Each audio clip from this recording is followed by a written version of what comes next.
Is German difficult?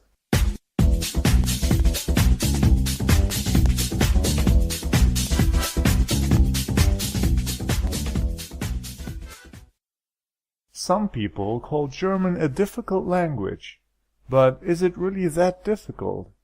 As all languages have their ups and downs, so does German. But German is probably not as difficult as you might think. To give you a perspective, in this video I will show you the pros and cons of German with regard to difficulty. Let's look at the advantages of German first. Number 1. Pronunciation and spelling. German has a very reliable set of rules connecting spelling and pronunciation. If you hear a German word, then you can probably also write it. And if you read a word, you can probably also pronounce it. In English, you have to learn the pronunciation for every new word that you learn, and you would never know how it might be spelled after just hearing it. In languages like Chinese or Japanese, you would not be able to pronounce an unknown word because of the writing system. In German, you can simply spend an hour on mastering the sounds and connecting them with the spelling, and you could read a text of Nietzsche to a German and he will understand you. If you're interested in learning the pronunciation, go check out my pronunciation tutorial. Number 2. Everyday German uses few tenses. Germans often feel that English is quite chaotic and vague about its tenses. If you look at this chart, you will notice why. For 80% of the things you wish to say, it is enough to know 3 tenses in German: present, perfect, and subjunctive. Although the tense is called perfect, it actually just means that something happened in the past. It does not carry the same restrictive meaning as the English present perfect. The subjunctive is mostly for politeness and is not on this list here. German does not have an official continuous form. If you want to stress that something is happening now, then you would just add the adverb now, which is gerade. Then in German you can use the present tense to talk about the future. Both going to and will future can be translated by the present tense. There is a future tense available should you need it, but it is optional. Watch my video on the future tense for more information. Note that on this list, have been making is represented by the past tense here, but depending on the meaning it can also be the present tense. You might ask yourself, wait a minute, aren't there 2 past tenses in German, Präteritum and Perfekt? Yes, you're right. I've covered the differences in one of my videos. Broadly speaking, Perfekt is used for spoken and casual German, while the Präteritum is mostly used for written and formal German. You could express everything in the perfect, but you would sound a little too casual in business situations, for example. Of course there are a lot more tenses, just like in English, but for the normal everyday speech, you can get along pretty decently with just these simple ones. Number 3. Compound vocabulary. You might know that German words tend to be quite long. That is because we usually make new words from just putting 2 existing words together.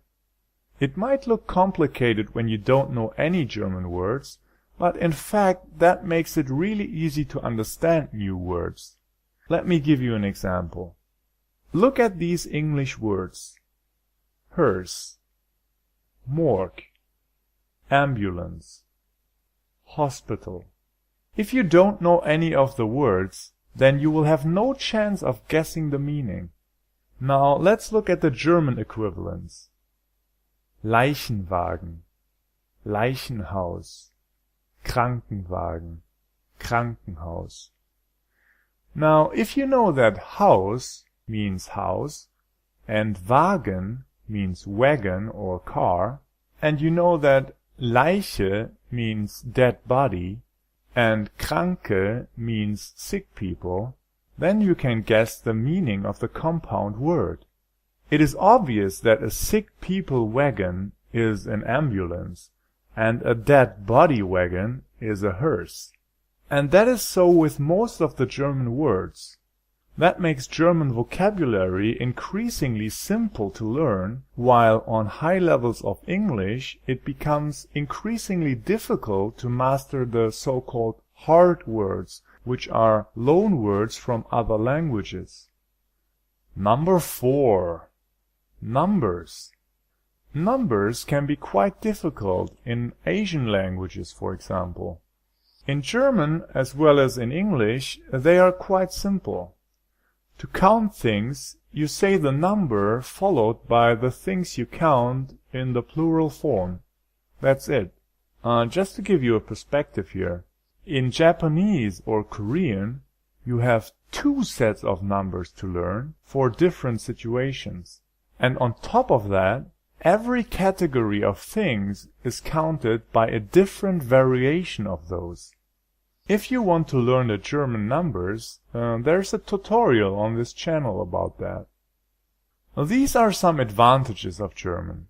Now, before I go to the difficult parts, I want to mention some things that people often claim is difficult about German, but it is actually not. Firstly, the cases. There are 4 cases to specify the role of nouns in your sentence. If you are completely unfamiliar with the concept of cases, like English native speakers, then this might cause you to be confused, but it's actually really simple.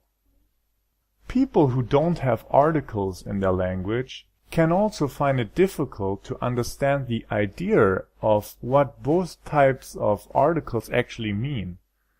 An English speaker might also be confused that the German articles contain more information than the English ones. I have covered these questions in my video on article declination. Some languages, like Chinese, do not have inflection. For such native speakers, it might feel strange to use a different verb ending with you than with he. You go, he goes. German has this with all pronouns, like most of the European languages. It is not very difficult though. You get used to it very quickly in practice. Now let's go to what makes German difficult to learn. Number 1. Noun gender. Noun gender means that nouns have to be learned in one of 3 categories: male, neuter, or female, which simply developed historically and makes no sense when it comes to non-living things. I've made a video about how to predict the gender, but in many cases you have to simply learn it, otherwise you won't be able to use the correct grammar. As it makes no sense, and it has huge consequences on the grammar, I consider it the most difficult part of the German language. Number 2. Plural. There are several ways to build the plural in German, and there is no clear rule which method you need to use, so you need to learn the plural form with your nouns. It gets quite predictable with experience, but it makes learning vocabulary more difficult. Number 3. Reflexive verbs. There is a category of verbs that is used quite frequently where the subject of the sentence is also the object or the receiver. For example, I wash myself, or this pleases me. Ich wasche mich. Das gefällt mir. When learning these verbs, you have to remember if you need to use the reflexive pronoun in the sentence and whether it is in the object or the receiver case. Forgetting it might change the meaning of the sentence. Number 4. Article and adjective declination. With adjectives, you have to use the right ending. and it is different depending on the article type. If you learn this the right way, it is not that hard, but I consider it a challenge due to its complexity. I very much recommend my tutorial on how to easily remember the adjectives endings. If you get the logic behind it, then it is not that hard.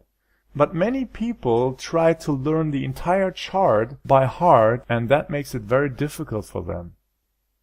Alright, let's look at the pros and cons of German again. Pro. 1. Pronunciation and spelling are bound and easy to master.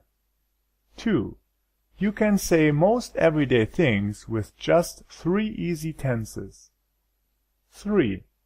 Compound words can be understood naturally. 4. Using numbers to count things is very simple. Con. 1. Noun gender needs to be learned with the nouns. 2. Plural method needs to be learned with the nouns. 3. Reflexive elements need to be learned with certain verbs. 4. Adjective endings depend on the article and are complex. Alright, that's it. Do you think German is a difficult language? Write your experience in the comments. Tschüss!